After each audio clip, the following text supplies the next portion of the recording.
Halo, Assalamualaikum warahmatullahi wabarakatuh. Di pertemuan offline kemarin kita udah bahas bahwa intervensi coaching dan mentoring yang akan kita lakukan pada semester ini, pada mata kuliah ini, dilakukan menggunakan perspektif psikologi positif. Kita kemarin belajar kenapa pakainya perspektif psikologi positif, padahal ada perspektif behavioristik yang jauh banget lebih efektif kalau kita pengen coachingnya untuk nganter ke perform.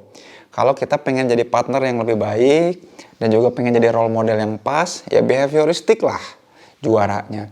Tapi kenapa kita malah pakai perspektif psikologi positif di pertemuan offline? Mestinya udah tuntas itu ya, udah kita bahas dan udah pada mengerti, paham soal hal itu. Nah, pada pertemuan ini kita akan bahas soal coaching dan mentoring sebagai sebuah learning process. Jadi nggak bisa tuh ya, kita kemudian tiba-tiba mengharapkan hasil yang langsung jadi dalam satu pertemuan coaching. Dan juga ketika satu periode mentoring tertentu, hasilnya harus jadi tanpa betul-betul memperhatikan prosesnya. Nah, maka learning process ini bagian yang juga tak kalah penting. Jadi mindset dan sudut pandang kita ketika nanti teman-teman melakukan coaching dan mentoring. Seperti halnya yang udah dijelaskan kemarin ya, ada sebuah proses, namanya proses pemindahan antara orang yang tadinya apa adanya, kemudian kita anterin jadi ada apanya ya. Tadinya apa adanya, segitu-gitunya, kita coba anterin jadi ada apanya. Nah, ini kan sebuah proses ya, proses pemindahan nih. Jadi dari satu titik ke titik lain, itu ada sebuah proses. Ada sebuah sequence, ada sebuah alur. Jadi nggak tiba-tiba loncat ke tangga keempat, tapi ada tangga pertama, naik ke tangga kedua, langkah ke satu, langkah kedua, langkah ketiga, langkah keempat. Nggak tiba-tiba loncat, nggak tiba-tiba menggelinding. Nah, proses-proses ini nanti akan dijelaskan satu-satu. Ya, yang pertama ada yang disebut dengan the learning process. Kita perlu paham bahwa apa sih yang kemudian menjadi alur dari sebuah proses learning.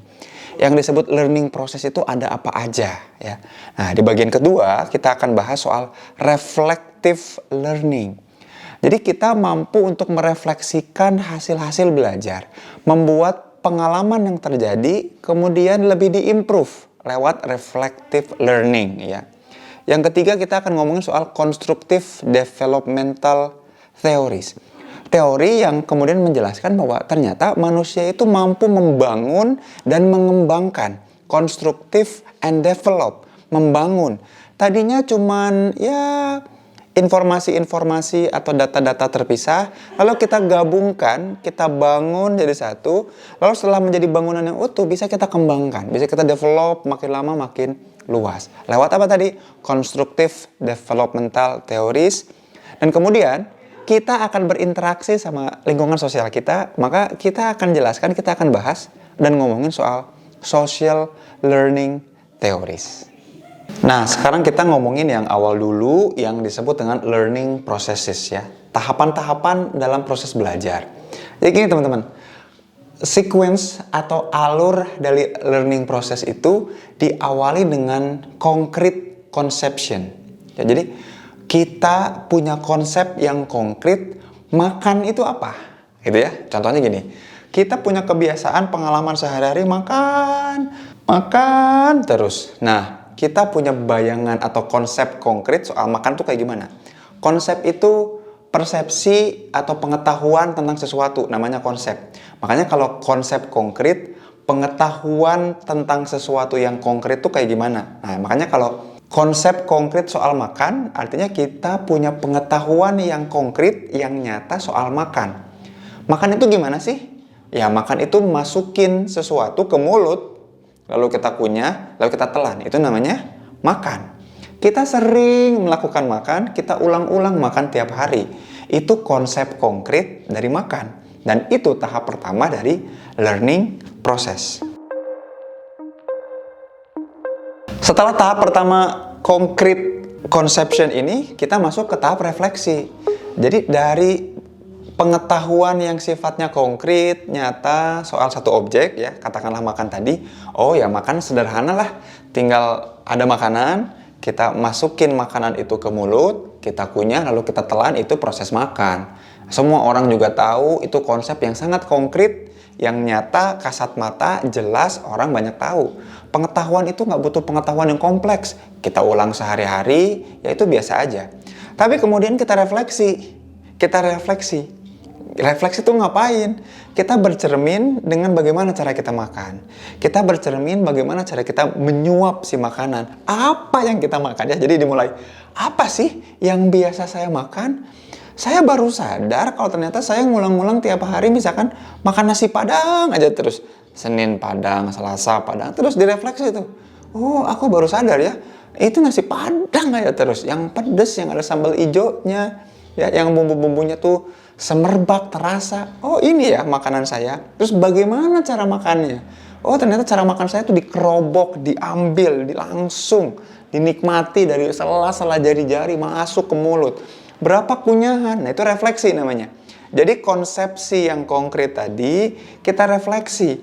Kita ajak jadi sadar.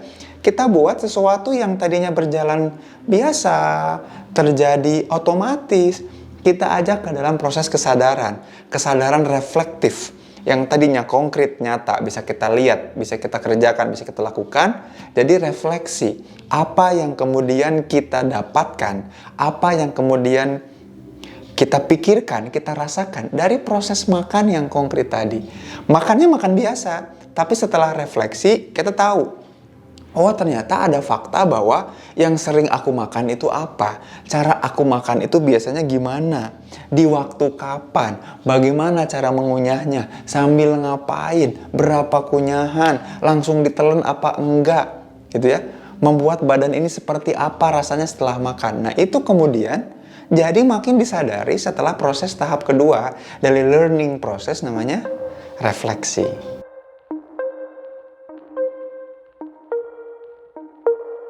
Hasil refleksi itu kemudian membuat kita punya sesuatu yang disebut dengan abstract conception. Konsep abstrak dari perilaku yang diulang hasil pemaknaan dari refleksi. Contohnya kayak gini. Makan, lalu kita refleksi. Oh, saya punya data baru bahwa saya makan ini.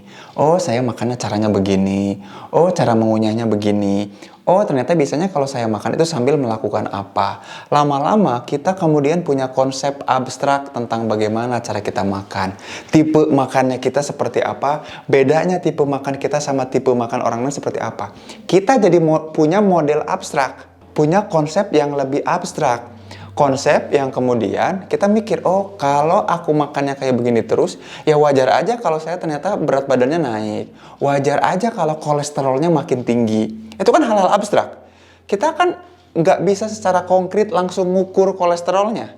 Kita butuh tools, butuh alat untuk ngukur kolesterolnya. Kita nggak bisa tahu gula darah kita naik atau turun. Kita butuh tools lagi. Nah artinya tools itu tools konkret. Tapi dia ngukur sesuatu yang abstrak, yaitu apa? Gula darah, berat badan, kadar lemak ya. Jadi kan sekarang mulai ada timbangan badan yang juga bukan cuma ngukur massa dari badan kita, tapi juga berat lemaknya gitu. Nah, dari refleksi kita mulai punya apa? Yang namanya abstract conception. Nah, dari abstract conception itulah kemudian kita dapat sebuah apa? Sebuah rencana aksi. Jadi tahap keempat adalah action ya. Jadi concrete conception masuk ke refleksi, masuk ke abstract conception, baru rencana aksi atau action. Terus kaitannya sama coaching sama mentoring apa? Jadi tadi yang pertama, ketika kita melakukan coaching dan mentoring, maka tahapan-tahapan ini kita pandu. Jadi supaya orang perform, jangan lupa proses itu harus dijalani. Jadi kita mesti tahu, mesti paham, mesti ngulik dulu. Kira-kira konsepsi konkret di pikiran mereka tentang satu objek apa? Katakanlah kita pengen jadi coach makan, supaya orang itu perform lebih baik dari segi makanannya. Ya kita perlu tahu konsep dia soal makan secara konkret ngapain. Apa yang dilakukan ketika dia makan. Bagaimana kemudian refleksi dia ketika dia makan. Bagaimana hasil dari refleksi itu dalam bentuk abstract conception. Lalu apa yang mau dilakukan rencana aksinya? Yuk perform. Itu coaching. Kalau dari segi mentoring, learning proses ini juga jalan. Kita harus ngasih contoh makan yang konkret itu kayak gimana. Makan konkretnya kita tuh kayak gimana. Lalu bagaimana cara kita cara kita, si mentor, merefleksi makan yang konkretnya itu, conception konkretnya itu. Lalu kita dapat abstraksi apa? Dikasih contoh dulu tuh. Baru nanti mulai ngebangun partnership. Aku ngapain makannya? Refleksiku dapat apa? Kamu dapat apa gimana? Yuk makan bareng yuk. Aku traktir. Yuk gimana lihat makannya sama-sama yuk. Yuk baca doa bareng. Yuk kemudian mulai. Kan gitu. Ada proses yang dijalankan bersama. Baik oleh mentor dengan mentinya. Ya, jadi ada learning process yang dijalankan bersama-sama. Nah, disitulah kemudian teman-teman harus sabar. Harus tahu bahwa ya coaching dan mentoring itu nemenin learning proses itu. Ada concrete conception, diantar ke refleksi, diantar kemudian ke abstract conception, lalu harus ada action.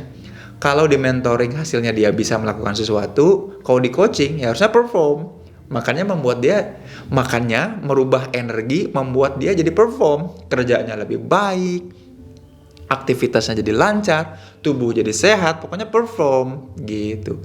Nah, itulah keterkaitan antara yang pertama tuh ya, the learning process dengan coaching dan mentoring. Lalu bagaimana yang 3 lagi nih? Masih ada 3 lagi.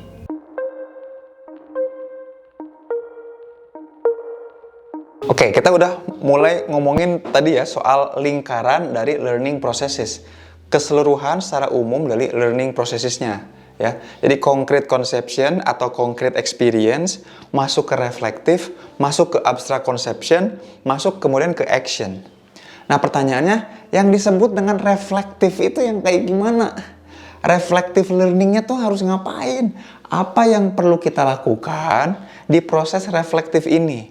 Jadi di bagian kedua ini saya mau ngajak teman-teman untuk lebih ngedetailin lagi, kalau nge-coaching, kalau kemudian jadi mentor, proses melakukan reflective learningnya ini ngapain ya? Nah, itu yang kemudian penting buat teman-teman pahami.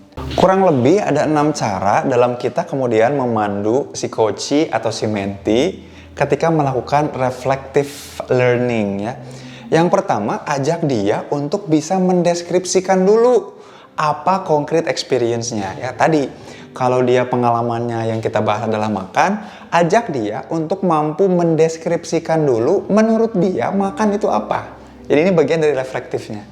Makan tuh kayak gimana sih? Ya makan aja. Ya makan itu ngapain tadi ya. Kalau ternyata dia nggak bisa menjelaskan dengan konkret, wah ada sesuatu nih.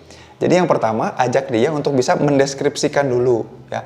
Lalu yang kedua, setelah bisa mendeskripsikan misalkan ya makan itu ya proses di mana ada makanan itu kemudian kita masukkan ke mulut, lalu kita kunyah, lalu kita telan, lalu kita merasakan sesuatu. Nah, habis itu masuk ke tahap 2. Tahap 2-nya itu apa? Kita kemudian ajak dia untuk mengeksplor cognition, pikiran dan emotion, perasaannya. Jadi apa sih yang ada di pikiran dia ketika kemudian nemu makanan, nyuapin makanan? Apa yang ada di pikiran dia ketika kemudian mengunyah? Apa yang kemudian ada di pikiran dia ketika dia kemudian mulai menelan? Bagaimana? Apa yang ada di pikiran dia kemudian ketika dia sudah selesai makannya dan kenyang? Ya, itu mengeksplorasi pikirannya. Lalu dieksplorasi perasaannya. Apa yang kemudian ada di perasaan dia ketika dia menemukan makanan, ketika dia memasukkan makanan ke dalam mulutnya, ketika dia mengunyah, bagaimana perasaannya? Bagaimana perasaannya dia juga ketika kemudian menelan, dan bagaimana perasaan dia ketika kemudian hal itu selesai dilakukan ya, makannya selesai. Nah, bagian kedua dari reflective learning ini adalah tadi ngajak mengeksplor pikiran, cognition, dan perasaan atau emotion dari concrete experience yang dilakukan oleh si coachee atau mentee kita. Nah, di tahap ke-3, 4, dan 5 mudah banget kita lakukan analisa ya. Dari hasil pikiran itu, perasaan itu kemudian dianalisa. Ada tema-tema apa aja yang muncul. Oh, seneng di bagian mana aja. Oh, terus jadi ngelamun atau kepikiran hal yang lain. Terus kemudian jadi mikir dan apa, itu mulai ya. Jadi mulai kemudian masuk ke analisa, lalu dievaluasi artinya apa, seperti apa ya. Kemudian hal itu dapat kesimpulan apa, Lalu ada rencana apa? Oh, ternyata cara makan aku gini. Kemudian muncul tema-tema bahwa kayaknya aku makannya itu makanan yang kurang menyehatkan. Lalu setelah dianalisa, dievaluasi, ternyata harusnya aku mulai banyak lagi menambah makanan-makanan yang berserat. Kesimpulannya bahwa kalau kebiasaan ini dilakukan terus, saya akan jadi nggak sehat, kolesterol naik, kurang serat, jadi mudah panas dalam, dan mudah terserang penyakit. Maka action plan-nya apa? Di tahap ke-6-nya adalah action plan. Jadi ketika kita ngajak orang buat reflektif atau reflective learning, belajar merefleksi, maka tahapan yang pertama, yuk deskripsikan experience-nya seperti apa, concrete experience-nya. Yang kedua, yuk ajak eksplorasi emosi dan perasaannya di concrete experience-nya. Yang ketiga, ajak analisa.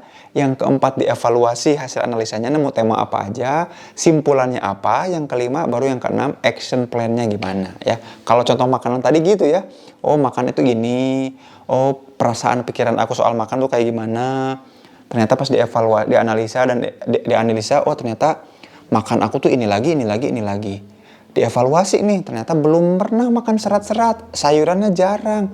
Oh kalau gitu bahaya nih. Kalau terus-terusan begini, nanti aku bakal begini.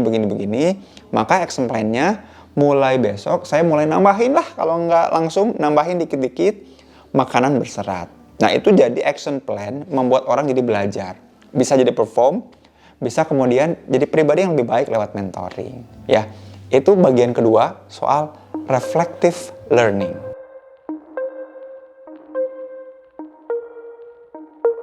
Nah, pada bagian 3 dan 4 ini, bagian terakhir juga, ngomongin soal teori-teori. Emang apa sih kemudian pentingnya, bagaimana penjelasannya, kalau kita melakukan proses yang tadi ya, proses concrete experience-nya kayak gimana, lalu kita refleksinya ada 6, habis itu muter lagi ke abstract conception, habis abstract conception kita punya yang namanya action atau action planning.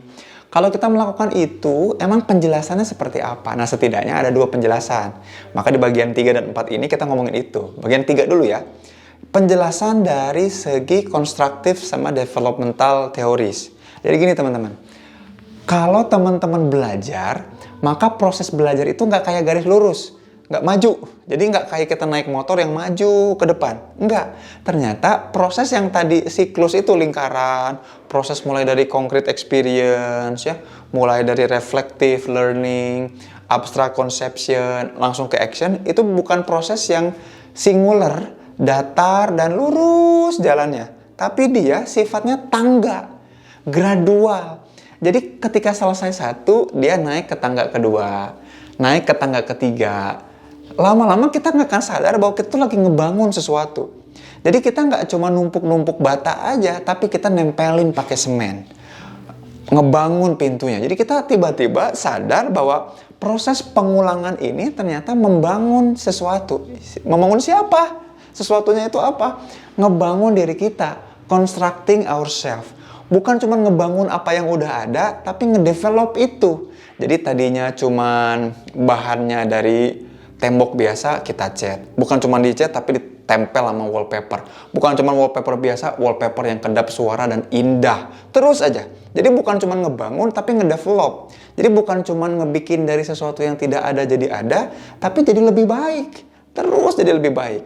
Nah, kalau teman-teman melakukan proses tadi, learning processes ini via coaching dan mentoring, kita bukan cuman ya bikin orang dapetin sesuatu, tapi lambat laun itu ngekonstruk diri dia, ngebangun dari orang itu, dan juga ngedevelop orang itu. Itu namanya constructive and developmental theories. Kenapa penting melakukan learning processes tadi? Ya karena ngebangun dari manusia dan ngedevelop dari manusia. Begitu ceritanya.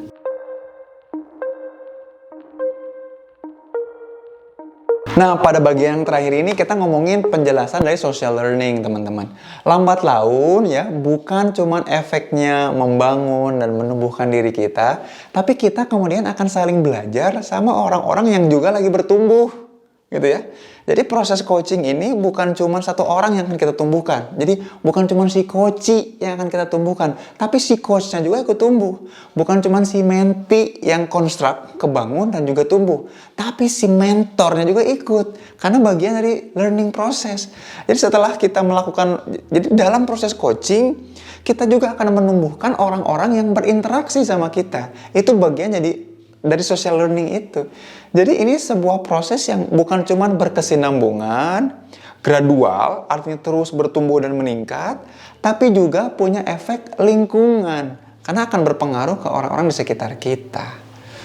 Jadi kalau dibahas secara ringkas bahwa learning process, perspektif learning process, sesuatu hal yang harus ada di mindset kita bahwa nanti ketika kita melakukan coaching dan mentoring, learning process ini harus jadi jangkar dalam pikiran kita.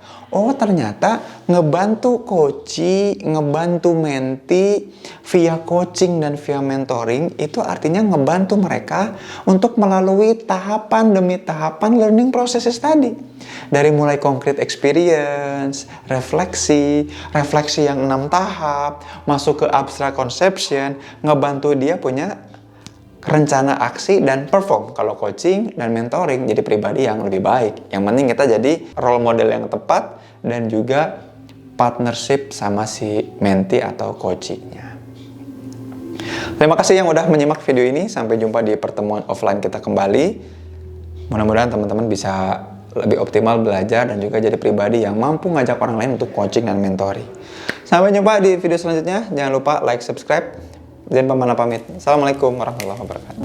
Sipping on a jet wine and the bottles are mine. You will come to intertwine. You look just fine and I'm doing alright. I do just fine and you're doing alright. We always want it all. Got a resolution, you know we have it all. Friendship, money, different honey, sunset party, good shit really.